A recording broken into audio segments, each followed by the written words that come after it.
Hello বন্ধু, তোমরা সবাই কেমন আছো? আমিও খুব ভালো আছি। আমার বান্ধবী সেই শিলিগুড়ি থেকে আমার জন্য থাই থাই না খাই খাই কি একটা ম্যাগি নিয়ে এসছে।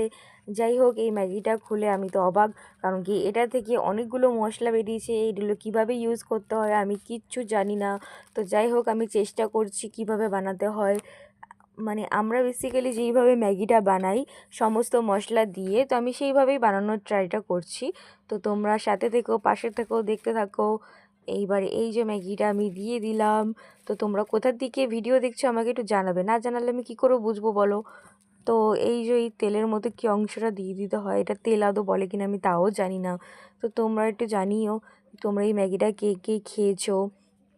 তো আমি প্রথমে খুন্তি দিয়ে নাড়ার চেষ্টা করলাম, তাও ভাবলাম খুন্তিটা আমাকে পরে ধুতে হবে। যাই হোক, তো তারপরে আমি একটা চামচ নিয়ে নিয়েছি, এটা দিয়েই নাড়ানোর চেষ্টা করলাম।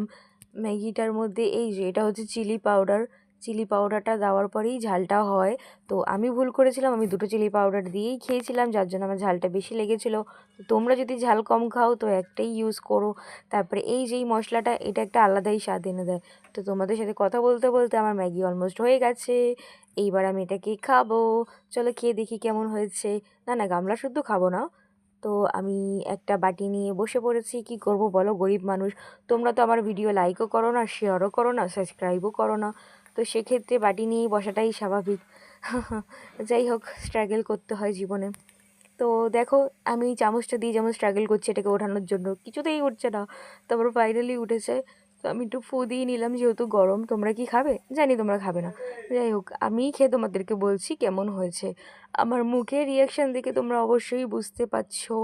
তো যাই হোক, আমার মোটামুটি ভালোই লেগেছে, ম্যাগিটা খাওয়াই যায়। তোমরাও খেয়ে দেখতে পারো। এরপরে কেমন ভিডিও করলে ভালো হবে আমাকে অবশ্যই জানিও। টাটা, সাবস্ক্রাইব করে দিও।